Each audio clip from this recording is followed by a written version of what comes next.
Hey, my beautiful souls, welcome back to Finding with Jessie, the life coach. So, today is part 2 on how to heal our emotional traumas. So, the fifth step is all about releasing old belief systems. Once again, we create illusions, because we're not seeing the whole story, the whole picture, and we don't have the knowledge base, right? When we developed a belief system back then, when the trauma has happened to us, we didn't have either all the skill sets or all the knowledge, and they didn't know how to process it and understand it. So what gets created is a false belief system attached to it. If it's not a false belief system that we attach to it ourselves once the trauma happened, there was already belief systems from others, from society, from religion, from wherever belief systems, however they're created, or however your belief system was created, it's attached there already.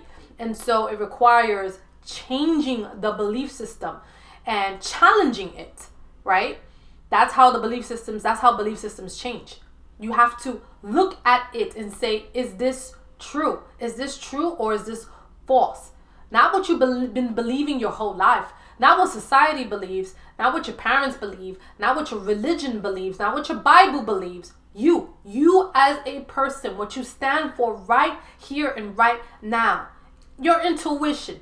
Your attachment to source. Is this truly what you believe? Is this really your belief system, or is this a belief system that you've been told to believe, or you created yourself because you didn't have all the knowledge? So that's super important. You need to be able to look at your belief systems and challenge them. And that goes into my next tip about reconstruct your perspectives. In order to change your perspective and how you view something, you have to be able to challenge your belief systems. And a lot of people don't do this, and this is why they don't heal from trauma.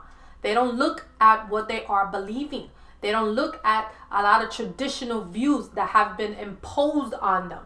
A lot of things that we are believing, and we don't actually ask. We don't look at the evidence and say, is this true? I'm going to give you an example. A lot of people confuse remorse for regret.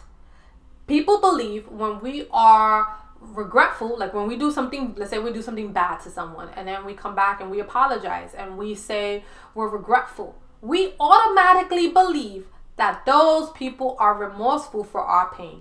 A lot of the times that is not true, because they're two different things. What they are is regretful, and they are remorseful for their pain, and that's what brings people back. Also, another one is forgiveness, right? A lot of people think that when we forgive, we let the person off the hook. Once again, forgiveness is for ourselves. So that's another false belief system. Another false belief system is unconditional love, how we're supposed to love our partners unconditionally. And a lot of times the people who are like, oh, you don't love me unconditional, are the people who are very abusive, and they didn't get unconditional love from their parents. So they're looking for it from a partner, right? No matter what I do, you are going to love me. But the truth is, you have to love people with parameters. There have to be standards. People call them conditions. Whatever you want to call them, there has to be rules to your love. Because if there is not rules, you will get abused. People will take you for granted, right?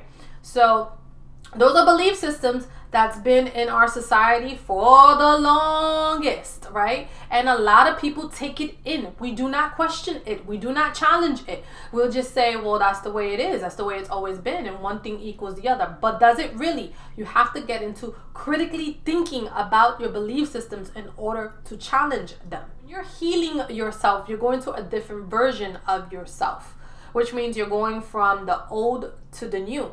You cannot transform and go from the old to the new with the same belief systems, the same programming, the same structure that created this old self. If you're going to be new and you're going to be transformed, then that means you have to leave old programming and old belief systems behind, because that's exactly what kept you stuck or created the trauma to begin with, right?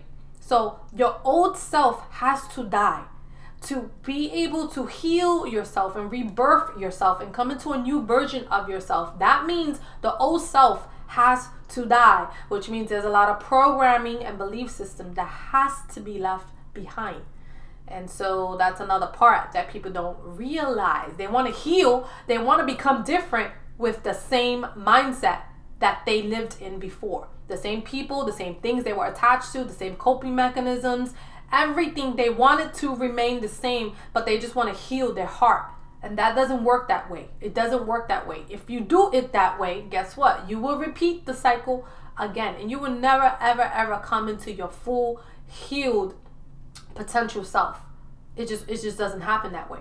So you need to fully let go of what you believe to change your perspective. Perspectives are made and created by what we believe, what's created in our mind first. Action is created by what's in our mind first. The way we view people, the way we judge people, the way we see people, that comes from the mind. That comes from a belief system. What do you believe? Show me what a person believes and I can show you their actions. So once again, you have to be able to challenge, and not only challenge, but change the belief systems. So the next one is all about shifting to alter the programming. When you are in trauma, that means you are attached to surviving.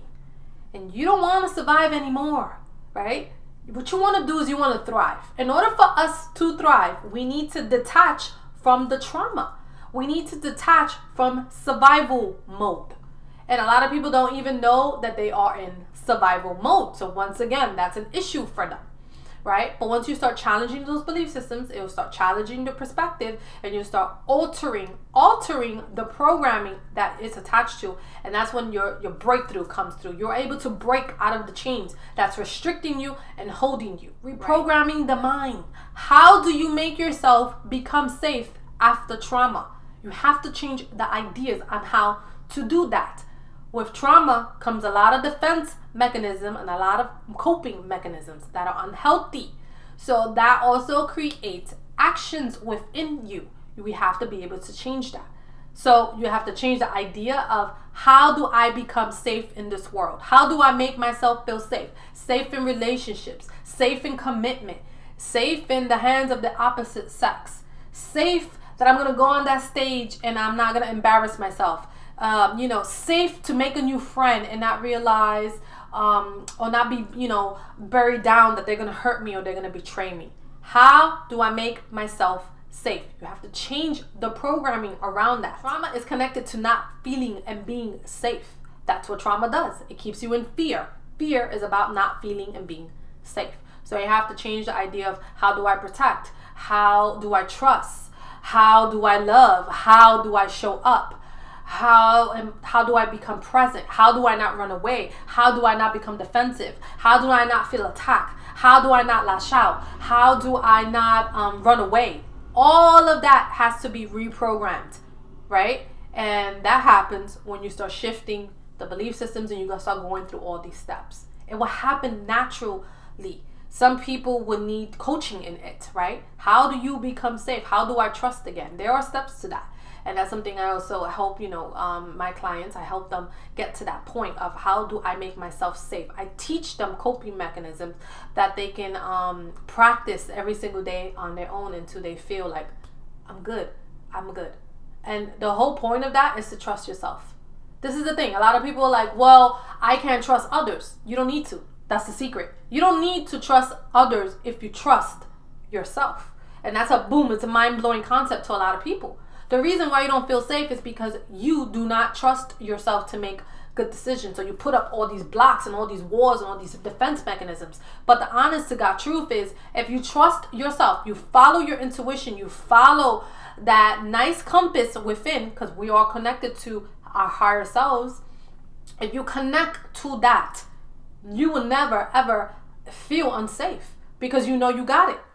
Someone comes up to me, they give me a feeling, I trust that, and I'm like, nah, I'm good. You want to go on a date? Nah. You want to go here with me? Nah. You want to become my friend? You want to take a ride with me? Nope. You want to get in this business deal with me? Why? Because I'm trusting myself. I feel there's something off. I trust it and I go with it. I don't need proof. The proof is the energy that you're absorbing, and the energy that I'm absorbing from you. The proof is you're giving me these uncomfortable feelings, and that's all I need to know. And I'm not going to deny that. I'm not going to say, oh, well, I don't know, there's no proof. That is the proof. The proof is the feelings. So you get to the point where you start you start trusting yourself. When you start trusting yourself, you don't need to trust anybody else. Because there are people who are going to fool us. There are people who are going to play us. There are people who are going to play games with us. There are people who are going to try to misuse us and take advantage of us, right? Because they don't know what to do because they have their own trauma. They have their own trauma. Those are their defense mechanisms. But once you learn about defense mechanisms, not only will you be able to trust yourself and change yours, but you'll be able to spot it in another. You'll know exactly what defense mechanisms they are using against you. Sometimes they will be conscious, sometimes they will be unconscious. Like some people are doing it purposely, others are not. It's just their defense mechanism. It comes out. It's just like a trigger. But you'll be able to spot it once you start understanding it. The knowledge. Knowledge is power. I tell people this all the time. It's so important to educate yourself because it makes you super powerful, and not only understanding yourself, but understanding others and the world around us. When you start shifting to alter your programming, you start understanding so many things. You'll start understanding the idea of shame. You'll understand how people shame you and how they throw their shame onto you. And you'll understand how to block that and duck that and be like, go deal with your own emotions. Don't put that on me. You understand the idea of keeping the mask and how we all wear masks. We throw a lot around about masks with narcissistic personalities, but I've told people this so many times. We all have narcissistic qualities. The thing is with narcissism, people who are narcissistic or they suffer from narcissistic personality disorder, is that those defense mechanisms are sky high, right? It's over exaggerated. It's overstimulated in them. And that creates this, this almost like a monster, right? Someone you want to run away from because they become, you can't tolerate them. But we all have the mask. We all have the mask.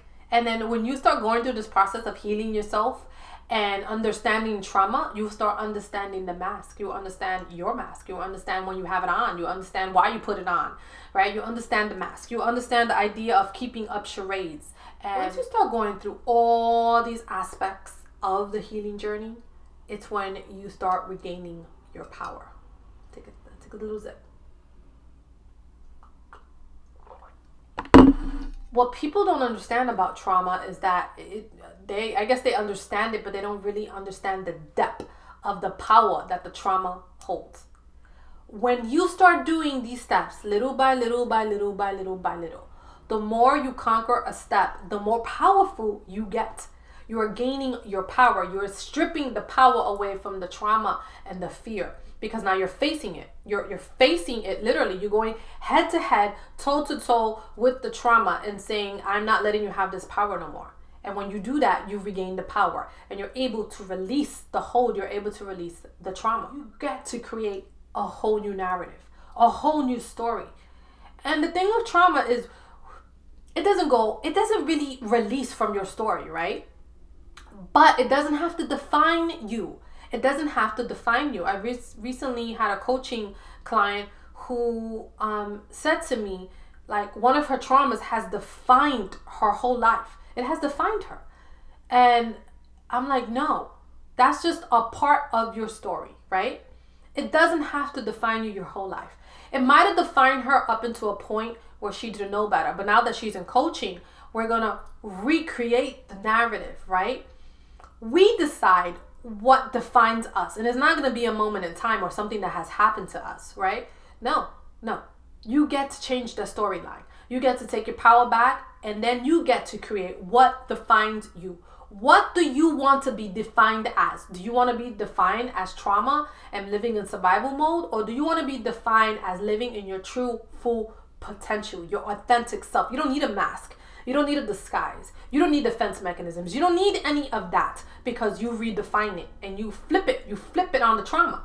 You flip the script on the trauma and you take your power back. Regaining your power is such a beautiful thing because you become free.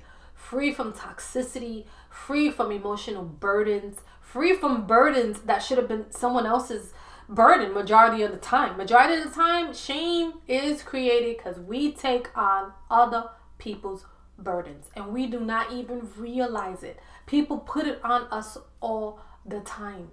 And it's not till you once again understand it that you're able to free yourself from it and understand what is yours, what is your accountability, and what is not, and what becomes the blame that people put on you, right?